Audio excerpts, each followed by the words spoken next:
घर के सामने रहने वाली एक लड़की जो मेरी कज़न्स की बहुत ख़ास दोस्त थी। मेरी कज़न आतिश हो गई और वो जो लड़की थी जो सामने वाले घर में रहती थी वो वहाँ पर चली गई अपने घर में, तो वो मंदिर नहीं गई। बुलावा किसने दिया? कज़न्स ने। देखा किसने? सब ने। लेकिन अब होने वाला जो सबके साथ था वो देखना कितना डरावना है। सुबह तक क्या हुआ, रिश्तेदार जो थे जो घर जाने वाले थे उनकी तबीयत बहुत ज़्यादा ख़राब हो गई।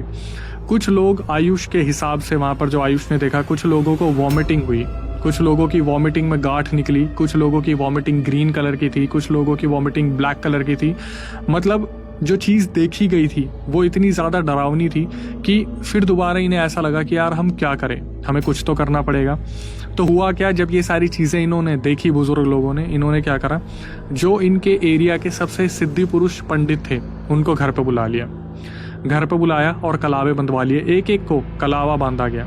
सबकी तबीयत में सुधार आ गया। 3-4 रातें बीत चुकी थी जब सारे इन सब चीज़ों से जूझने लग रहे थे। रिश्तेदार बेचारे घर नहीं जा पा रहे थे क्योंकि उनकी तबीयत बहुत ज़्यादा ख़राब हो गई थी। कुछ लोग इधर उधर होटल्स में चले गए थे जो लोग दूर के थे, पर कलावा बांधने के बाद सब कुछ ठीक हो गया। अब इन सब चीज़ों में जो सबसे अच्छी चीज़ हुई थी कि कज़न को भी कलावा बांधा गया था और जो सामने लड़की थी जो पहले मत्था टेक नहीं पाई थी भगवान के आगे, उनको भी कलावा बांध दिया गया। इस दौरान क्या हुआ, जो सामने लड़की रहा करती थी कज़न की दोस्त, उसका नाम हम आरुषि रख लेते हैं। आरुषि जो है वो बहुत बीमार रहने लगी। इधर घर वाले ठीक होना शुरू हुए और उधर आरुषि बहुत ज़्यादा बीमार रहना शुरू हो गई। अब होता क्या था, पहले तो आरुषि का जो टेम्परेचर था वो धीरे धीरे 103, 104, 103, 104 रहने लगा। उसके बाद आरुषि आयुष के हिसाब से पोजेस होना स्टार्ट हो गई। रात को जो आरुषि थी वो अपने घर में बुरी तरीके से चिल्लाया करती थी।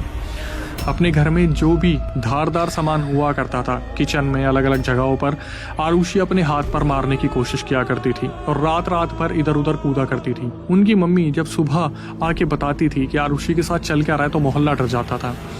इनका बताना होता था, जो आरुषि की मम्मी थी, कि रात को आरुषि उल्टी हो जाती है और दीवारों पर रेंगना शुरू कर देती है। ऐसा लगता है जैसे दीवारों पर चढ़ने की कोशिश कर रही है। मोहल्ले वालों ने जब ये चीज़ सुनी तो मोहल्ले वालों को बहुत डर लगा। इन सब चीज़ों में क्या हुआ, जब सबके कलावे उनकी रक्षा कर रहे थे, आरुषि के हाथ का कलावा रात को अपने आप गल के टूट के गिर गया।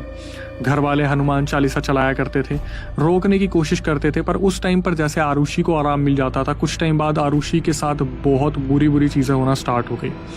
आरुषि बेड पे बैठी बैठी अचानक से कभी इधर पलट जाती, कभी उधर पलट जाती, कभी इधर पलट जाती, कभी उधर पलट जाती।